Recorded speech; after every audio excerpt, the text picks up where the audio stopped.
नमस्कार, आप देख रहे हैं इंडिया स्पीक डेली और मैं हूं आपके साथ मिंटू झा। गुजरात में भारी बारिश के बीच ब्रिज टूटने की बड़ी घटना सामने आई है। आनंद और वडोदरा को आपस में जोड़ने वाला गंभीरा ब्रिज बुधवार सुबह गिर गया। इसके चलते कई वाहन नदी में जा गिरे। इस हादसे में 9 लोगों की मौत हो गई। आधा दर्जन लोगों का रेस्क्यू किया गया। इस हादसे में एक टैंकर गिरते गिरते बचा। घायलों को वडोदरा के एसएसजी अस्पताल में भर्ती कराया गया। वडोदरा कलेक्टर डॉक्टर अनिल धामेलिया के अनुसार नदी से 9 डेड बॉडी निकाली गई। राज्य सरकार के प्रवक्ता मंत्री ऋषिकेश पटेल ने घटना पर दुख व्यक्त किया है। पटेल ने कहा कि पूर्व में ब्रिज की रिपेयरिंग की गई थी, तो वहीं दूसरी ओर इस घटना पर विपक्ष ने निशाना साधा है। कांग्रेस ने पूछा है कि इस हादसे के जिम्मेदार कौन हैं। आपके प्रदेश अध्यक्ष ईशुदान गढ़वी ने बीजेपी को आड़े हाथों लिया है। गढ़वी ने कहा कि यह हादसा नहीं बल्कि मानव निर्मित घटना है। गुजरात के आनंद जिले में पड़ने वाला यह गंभीरा ब्रिज अचानक बीच से टूट गया। यह पुल महिसागर नदी पर स्थित था और इसके टूटने की वजह से 2 भारी ट्रक नदी में जा गिरे। दुर्घटना के तुरंत बाद स्थानीय प्रशासन और आपदा राहत टीम मौके पर पहुंची। रेस्क्यू ऑपरेशन जारी है। गोताखोरों की मदद से नदी में गिरे ड्राइवरों और अन्य संभावित घायलों की तलाश की जा रही है। गुजरात में पिछले काफी दिनों से बारिश जारी है। गंभीरा ब्रिज मध्य गुजरात के अहम पुलों में शामिल है। यह मध्य गुजरात और सौराष्ट्र से जुड़ता है। जानकारी के अनुसार यह ब्रिज 45 साल पुराना है। जब यह ब्रिज टूटा उस वक्त पुल के ऊपर कुछ वाहन थे जो इसकी चपेट में आ गए। नदी में 2 ट्रक, एक बोलेरो, जीप सहित 4 वाहन नीचे नदी में गिरे। सूचना पर पहुंची पुलिस और दमकल के साथ गोताखोरों ने लोगों को बचाने की कोशिश की और रेस्क्यू ऑपरेशन शुरू किया। कांग्रेस नेता और विधानसभा में विपक्षी नेता अमित चावड़ा ने सोशल मीडिया प्लेटफॉर्म पर पोस्ट कर जानकारी देते हुए कहा कि आनंद और वडोदरा जिलों को जोड़ने वाला मुख्य गंभीरा पुल टूट गया है। कई वाहन नदी में गिर जाने से बड़ी जनहानि की आशंका है। सरकारी अधिकारियों को तुरंत बचाव कार्य शुरू करना चाहिए और यातायात के लिए वैकल्पिक व्यवस्था करनी चाहिए। आपको बता दें कि इस घटना से पहले ही 2022 में ही सरकार को लिखित शिकायत दी गई थी कि इस पुल को बंद कर दिया जाए, लेकिन सरकार ने उनकी नहीं सुनी। गुजरात में पिछले 30 साल से भाजपा की सरकार है और यह भाजपा सरकार में भ्रष्टाचार की जड़ों को दिखाता है।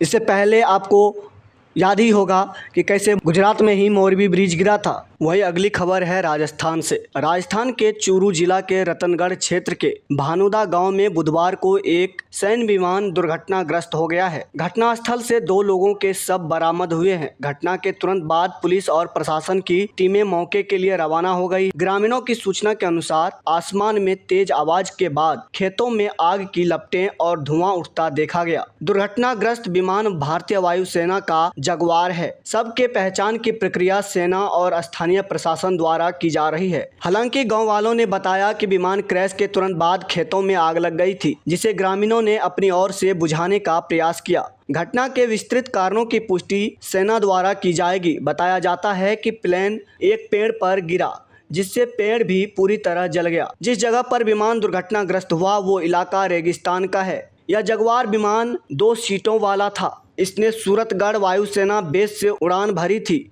पायलट की स्थिति अभी तक स्पष्ट नहीं है। बचाव कार्य शुरू हो चुके हैं। यह जगुआर फाइटर जेट भारतीय वायुसेना का एक महत्वपूर्ण लड़ाकू विमान है जो सूरतगढ़ वायुसेना बेस से नियमित उड़ान भर रहा था। रक्षा सूत्रों के अनुसार यह विमान चूरू जिले के रतनगढ़ क्षेत्र में भानुदा गांव के पास एक खेत में क्रैश हो गया। प्रत्यक्षदर्शियों ने बताया कि विमान हवा में अचानक असंतुलित हो गया। तेजी से नीचे गिरने से पहले आग का गोला बन गया। हादसे के बाद इलाके में धुएं का गुब्बार छा गया, जिससे स्थानीय लोग दहशत में आ गए। जगुआर एक लड़ाकू विमान है जिसे 1970 के दशक में ब्रिटेन और फ्रांस ने मिलकर बनाया था। भारतीय वायुसेना इसे 1979 से इस्तेमाल कर रही है। यह विमान जमीन पर हमला करने और हवाई रक्षा के लिए जाना जाता है। इसकी खासियत यह है कि यह ट्विन सीटर विमान है जिसमें 2 पायलट बैठ सकते हैं। यह 1700 किलोमीटर घंटा की रफ्तार से उड़ सकता है। हथियारों को ले जाने में सक्षम है। जगुआर को गहरे हमले और टोही मिशनों के लिए इस्तेमाल किया जाता है। सूरतगढ़ राजस्थान में भारतीय वायुसेना का एक प्रमुख बेस है जहां से जगुआर और अन्य विमान उड़ान भरते हैं। आपको बता दें कि यह कोई पहली घटना नहीं है। इससे पहले भी जगुआर हादसे के शिकार हो चुके हैं। यह इस साल का तीसरा जगुआर विमान हादसा है जो चिंता का विषय है। इससे पहले अप्रैल 2025 में गुजरात के जामनगर के पास सुवरडा गांव में एक जगुआर विमान क्रैश हुआ था। उस हादसे में 2 पायलटों में से एक की मौत हो गई थी, जबकि दूसरा सुरक्षित इजect कर पाया था। यह हादसा रात के समय ट्रेनिंग मिशन के दौरान हुआ था। इसके अलावा मार्च 2025 में हरियाणा के अंबाला एयरबेस से उड़ान भरने के बाद एक जगुआर विमान क्रैश हो गया था। उसमें पायलट सुरक्षित इजect कर पाया था। इन हादसों की वजह ज़्यादातर तकनीकी खराबी बताई गई है। चूरू में इस हादसे की वजह भी तकनीकी खराबी हो सकती है, लेकिन अभी इसकी जांच शुरू नहीं हुई है। हादसे की सटीक वजह अभी स्पष्ट नहीं है। भारतीय वायुसेना ने इसकी जांच शुरू कर दी है। इस हादसे में विभिन्न कारण बताए जा रहे हैं। बताया यह भी जा रहा है कि तकनीकी खराबी के कारण जगुआर विमान पुराने हो चुके हैं, रखरखाव की समस्याएं सामने आती रही है। ऐसे में तकनीकी खराबी की अंदेशा जताया जा रहा है। इसके अलावा पायलट की भी गलती हो सकती है, हालांकि इसकी संभावना कम है क्योंकि भारतीय वायुसेना के पायलट अच्छी तरह प्रशिक्षित होते हैं। या फिर बाहरी कारण भी हो सकता है, पक्षी के टक्कर या मौसम की खराबी भी कारण हो सकती है। वायुसेना और रक्षा मंत्रालय की टीमें मलबे की जांच करेगी, ब्लैक बॉक्स का विश्लेषण करेगी।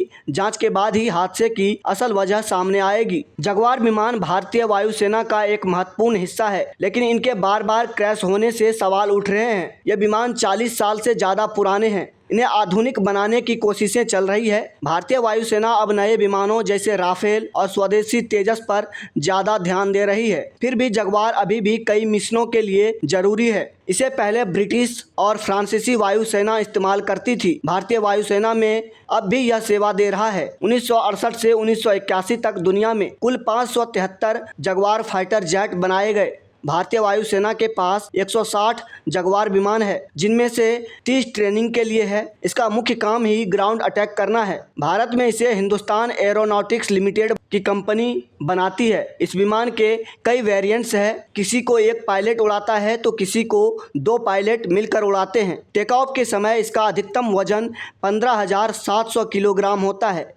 इसमें केवल 2 रोल्स रॉयल्स टर्बोमेका अडोर MK 102 के इंजन लगा है। इसमें 4200 लीटर फ्यूल आता है। समुद्री सतह के ऊपर इसकी अधिकतम गति 1350 किलोमीटर प्रति घंटा है, जबकि 36,000 फीट की ऊंचाई पर यह 1700 किलोमीटर प्रति घंटा की रफ्तार से उड़ान भर सकता है। सारे फ्यूल टैंक अगर भरे हो तो 1902 किलोमीटर की रेंज कवर करता है। यह अधिकतम 46,000 फीट की ऊंचाई तक जा सकता है। ये मात्र 1.5 मिनट में 30,000 फीट पहुंच जाता है। इसकी बड़ी खासियत थी कि यह 600 मीटर के छोटे रनवे पर भी टेक ऑफ या लैंडिंग कर लेता है। लेकिन सवाल अब यह है कि इस हादसे की जांच भी स्पष्ट रूप से आ पाएगी या नहीं, क्योंकि इससे पहले भी आपको याद होगा कि अहमदाबाद में जो प्लेन क्रैश हुआ था उसका भी अभी तक रिपोर्ट सामने नहीं आया है। अब सवाल यह भी उठता है कि अगर 15 साल पुरानी कार नहीं चलेगी, 10 साल पुराने ट्रक को डीजल नहीं देंगे, तो यह 40 साल पुराने जगुआर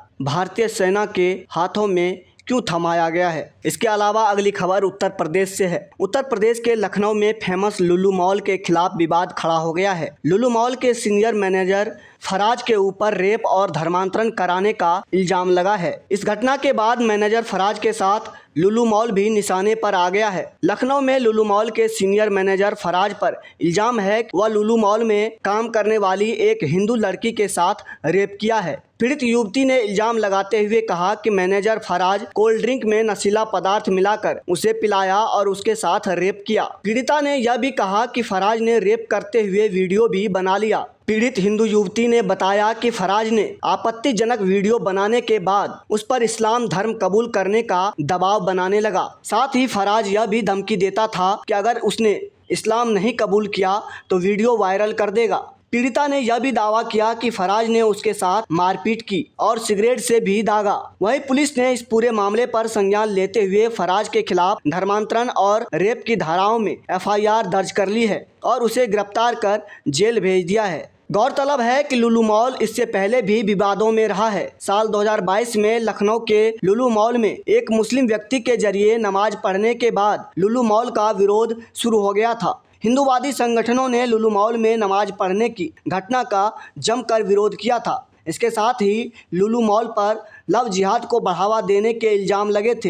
हिंदू महासभा ने इल्ज़ाम लगाते हुए कहा था कि लुलु मॉल में जानबूझकर एक मजहब के लड़के और हिंदू धर्म की लड़कियों को काम दिया जा रहा है। अब जब यह सवाल सामने आया तो इस पर गहनता से विचार करना ज़रूरी है। जिस लुलु मॉल में यह घटना घटी है उसके मालिक किनके साथ मजबूत है। जब से लखनऊ के लुलु मॉल परिसर में कुछ लोगों द्वारा नमाज अदा करने का वीडियो सोशल मीडिया पर वायरल हुआ, तब से पिछले कुछ दिनों में हिंदुत्व समूहों द्वारा इसके खिलाफ कई दावे किए गए हैं। कुछ दावों में शामिल है लुलु मॉल हिंदुओं के साथ भेदभाव करता है। आपको बता दें कि लुलु मॉल के 70% कर्मचारी मुस्लिम है। लुलु मॉल में काम करने वाले अधिकांश पुरुष मुस्लिम है और अधिकांश महिलाएं हिंदू हैं। लखनऊ के गोल्फ सिटी में अमर शहीद पथ पर स्थित लुलु मॉल का उद्घाटन 10 जुलाई को हुआ था। यह मॉल संयुक्त अरब अमीरात यूएई स्थित लुलु समूह द्वारा शुरू किया गया 5वां ऐसा मॉल है, जिसके अन्य 4 मॉल कोची,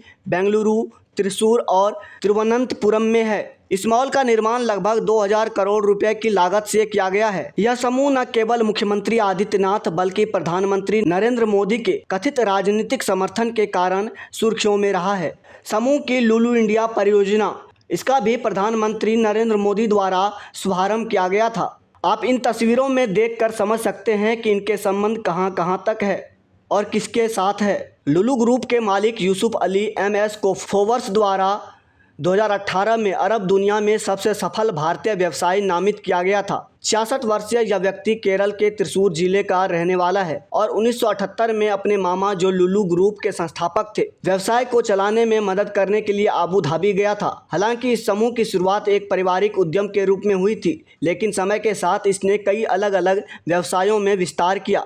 फोर्ब्स के अनुसार जुलाई 2022 तक अली की कुल संपत्ति $4.7 बिलियन है, जो दुनिया के 564वें सबसे अमीर व्यक्ति बनाती है। उनकी अन्य संपत्तियों में स्कॉटलैंड का वाल्डोर्फ एस्टोरिया और लंदन का ग्रेट स्कॉटलैंड यार्ड होटल शामिल है।